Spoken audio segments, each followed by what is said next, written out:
د عقلمندو په ځنګل کې ورک یم ما لاروي نه رهنما پیژني شاهینه اوښکې بلوه د سترګو خلک ړانده نه دي رڼا پیژني. د پښتونخوا ټي وي ګرانو کتونکو السلام علیکم. د پښتو د نامتو شاعر، ادیب، محقق، دانشور، صحافي، مصنف او د اشنغر پښتو ادبي ټولنه چارسده د پخواني صدر ارواښاد مرتضی خان شاهین تلین ونمانځلی شو. د ادبي لارښود او ماهر تعلیم خدای بخلي پروفیسر جانزیب نیاز نوم ته منسوب نماینده ادبي تنظیم نیاز ادبي سنگر خیبر پښتونخوا لخوا په آرکایوز لایبرري هال پیښور کې په دغه هکله یوه تاریخي ادبي دستوره ترسره کړې شوه چې پکې د صوبې د بیلابیلو سیمو ګڼو ادبي پوهانو، شخصیتونو او تخلیقکارانو ګډون وکړ. مرتضی خان شاهین صاحب په ادبي نړۍ کې په شاهین لالا بللی او یادولی شو. د خزانې صوبایي نگران وزیر، د توانایي او برېښنا د محکمې دپاره د نگران وزیر اعلی سلاکار او په پښتو، پښتنو او انسانیت مین شخصیت حمایت الله خان د دستوري مشر میلمه و. د ځانګړي انداز صاحب طرز شاعر، لیکوال، دانشور او د نیاز ادبي سنگر سرپرست ډاکټر کاظم نیاز چیف ارګنایزر و. په مختلفو حوالو قابل قدر شخصیت او د شاهین لالا زوی ډاکټر خسرو کلیم د اعزازي میلمه په توګه برخه واخیسته. د نیاز ادبي سنگر چیرمن لایقزاده لایق تمغه امتیاز د دې تاریخي ادبي دستوري صدارت وکړو. په دې موقع پوهانو، ادیبانو او شاعرانو د محترم شاهین لالا په شخصیت، ژوند، فن او زیار تفصیلي رڼا واچوله او د پښتو ژبې او ادب دپاره د هغوی د خدماتو ستاینه یې وکړه. مشر میلمه حمایت الله خان د کتاب د اهمیت په حواله د چینیانو د تاریخي وینا مثال ورکه او خپلې ژبې، ثقافت او تاریخ سره په ژوره رشته او جذبه لرلو د شاعرانو، ادیبانو، دانشورانو په شمول د نیاز ادبي سنگر ملګري په خاص توګه سرپرست ډاکټر کاظم نیاز یې په ښو ټکو یاد کړ. چینیان وایي چې د خپل مرګ نه پس به څوک یاد ساتي نو وایي زوی راوړه چې د هغه د پس مې هم یاد ساتي نو ونه وکړه. هغه وایي چې تر څو پورې دنیا وینو او نوم مې د یاد نو کتاب ولیکه. ډاکټر کاظم نیاز په ګڼ شمیر کې د نماینده خلکو په ګډون خوښي ښکاره کړه او ویې واشنګټن ته چې تاسو لاړ شئ واشنګټن ډي سي ته نو هلته کې یو تور دیوال دی او په هغې کې هغه نومونه لیکلي دي چې په جنګ عظیم کې هغه مړه شوي دي. په هغې باندې احمد فراز یو ډېر ښکلی نظم هم لیکلی دی. زما په خیال هغه خلک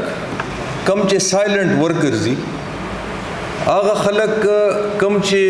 د تحریکونو او د تنظیمونو ملاتړي،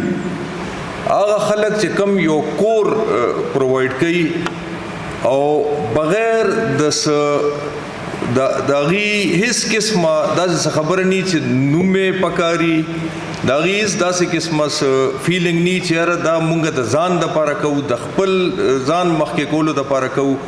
هغه خلک ډېر قیمتي دي. مرتضی شاهین لالا هغه خلکو کې دی چې د خاموشۍ سره خپل جدوجهد کړی دی. ډاکټر خسرو کلیم د ګډونوالو لوري ته د اشارې په کولو وویل چې زه او زما خاندان موږ ټول ستاسو ډېر شکرګزار یو چې تاسو دې پروګرام له راغلي. چېرې نیاز ادبي سنگر چې کوم دی دا د پښتنو دپاره یو داسې پلیټفارم دی چې هغې هر قسمه سپورټ کوي به د هغې یادګیري نه به کوي او د هغې د خدماتو به همیشه مطلب دا چې ستاینه کوي. زه په خپله شاعر نیم خو د بابا یو شعر دوه راته یاد دي د ماشوموالي نه زیات شاعري راته نه یاده نو هغه وایي چې جلات څومره چې ته دار اوچتی جلات څومره چې ته دار اوچتی جلوې د تور رڼا ووینم. د سنگر چیرمن او د دستوري صدر لایق زاده لایق خپل تاثیراتو کې د سنگر په مقصد او د شاهین لالا په ژوند او شخصیت مختصر خو جامع خبرې وکړې او ویوې چې شاهین لالا د اشنغر قلندر مومند و. زما په ژوند کې چې کومه هغه برخه ده خو دا چې زه د خان لالا سره کله پرایویټ سیکټري په هغه به ومنل ته کې او هغه په هره خبره کې خپله خبره په زور منله لکه چې ما به خبره وکړه نو بیا به ما ته غوسه هم شو نو د نږدې نه مې لیدلی دی ډېر د کار ډېر د ښودنې سړی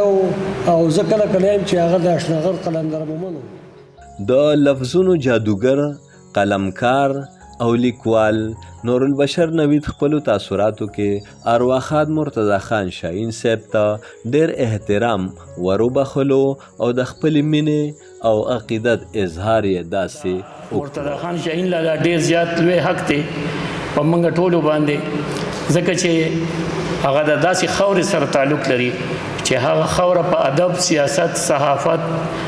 په پښتونولۍ او په هر د پښتو په هر یو صفت باندې مړه ده غني ده. نامتو څېړنکار ادیب او شاعر پروفیسر اسیر منګل وویل روان دی لکه څنګه خادم صاحب ذکر وکړو چې مونږ په درې اتلانو د درې اتلانو په یاد کې مونږ په غني ډیرې کې یوه غونډه وکړله چای کې مونږ استاد محترم ډاکټر محمد اعظم صاحب یاد کو اشرف مفتون صاحب هم یاد کو او فضل رحیم ساکی صاحب مونږ یاد کو چې هغه یقینا د هغې کار او زیار نه تاسو ټول خبرې خو دا خلک په ادبي حلقو کې ډېر کم یادېږي نو زمونږ د نیاز ادبي سنګر په غونډو کې دا فیصله شوې ده چې مونږ به د پښتو ژبې او ادب هغه اتلان که هغه ژوندي دي نو درنوو به او که مړه دي نو یادوو به نو دا یو سلسله ده د دې زموږ د پروګرامونو یو کړی ده چې نن دا مرتضی خان شاهین لالا پورې راورسېده انشاءالله دا به په مخکې هم روانه وي ثقافتي پروګرامونه به هم کوو علمي او ادبي به هم کوو. د ایډورډز کالج پیښور د انګریزي څانګې مشر صحافي دانشور او لیکوال ډاکټر ګلزار جلال خپلو خبرو کې وویل نیاز ادبی سنگر is named after a great intellectual, researcher, educationist, poet, writer, anti-colonialist and freedom fighter ښاغلی پروفیسر جان زیب نیاز صاحب او موږ ډېر زیات واسطه شوی ما چې کله ړومبې لیکو کو نو شاهین لالا هغه زه انکریج هم کړم د هغې ستاینه هم وکړله او بیا چاپ هم شو په هغه وخت کې چې په اخبار کې یا په رساله کې د چا لیک چاپ شو نو دا به یو ډېر لوی عزت و. د قائد اعظم یونیورسيټي اسلام آباد ډایریکټر او منلي ادبي شخصیت ډاکټر حنیف خلیل خپل وینا کې د شاهین لالا د کار ستاینه کولو سره وې رسالې او اخبار په ذریعه د کشر کول یا د ځوان کول تربیت هم په ډېر ښه پیمانه کړی دی نوي شاعران ادیبان لیکوالان د هغوی حوصله افزایي د هغوی لیکونه چاپ کول هغوی ته لارې ښودل او د هغوی په مقام جوړولو کې یو ډېر بنیادي کردار لوبول چې دی دا د شاهین صاحب د ژوند او د شخصیت یو ډېر اهم اړخ خو د دغه صحافتي خدماتو سره سره د شاهین صاحب یو د ژوند اړخ یا د یو غټه برخه چې دا هغه تنظیمي نومیالو لیکوالو شوکت حیات شوکت ډاکټر اسلم تاثیر افریدي مازم جان مازم شوکت حسین حسرت ډاکټر روشن کلیم او نور هم د دستوري په مناسبت خپل تاثرات وړاندې کړل. ګل محمد مسرور ډاکټر ګوهر علي شاه ګوهر او صادقه منزي شاهین لالا ته منظومې پیرزوینې وړاندې کړې. د دستوري باقاعده پیل د کوهاټ د سیمې د یاد لیکوال فیروز خان صادق لخوا د قرآن پاک تلاوت سره شوی و. د نظامت چارې حمید الرحمن نادان او فریدون خان ترسره کړې. په دې موقع لنډه آزاده مشاعره هم وکړې شوه چې نظامت یې صادق امنزي وکړ. مشاعره کې ګلماش خان خلیل، معصوم شاه معصوم، شیرولی خان اورکزي، قیصر علی شاه قیصر، سعد المعبود خادم، ګل اکبر اکبر، فضل خدا فضل او نورو شاعرانو خپل خپل کلام واورولو. د سوات نه راغلي شهاب شاهین د خپل خوږ آواز په خوږلت کې د ارواخان مرتضی خان شاهین صاحب لیکلی کلام زمزمه که چې د محفل ښکلا یې یو پر د سپرلی جنبه بے وخته انا دل کا پجڑا بلا خزانه سا حاصل کا او د مجنون او د فرحات لغم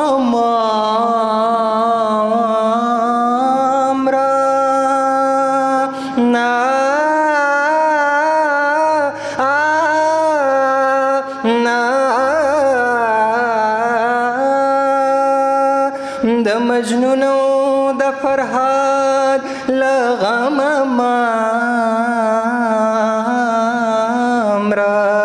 دا بسوج بپیدا درت مشکل کا پیروزی کد گلونو صف کے غاڑے پیروزی کد گلونو صف کے غاڑے پاکیزہ لکا شبنم دے خسائل داد جمعیت کا پا فرقوں کے ہر یو فرد قومیت لور تمائل کا د شاہین د شاہین د شاہین پزگردا د حسد نشتا د شاہین شاہین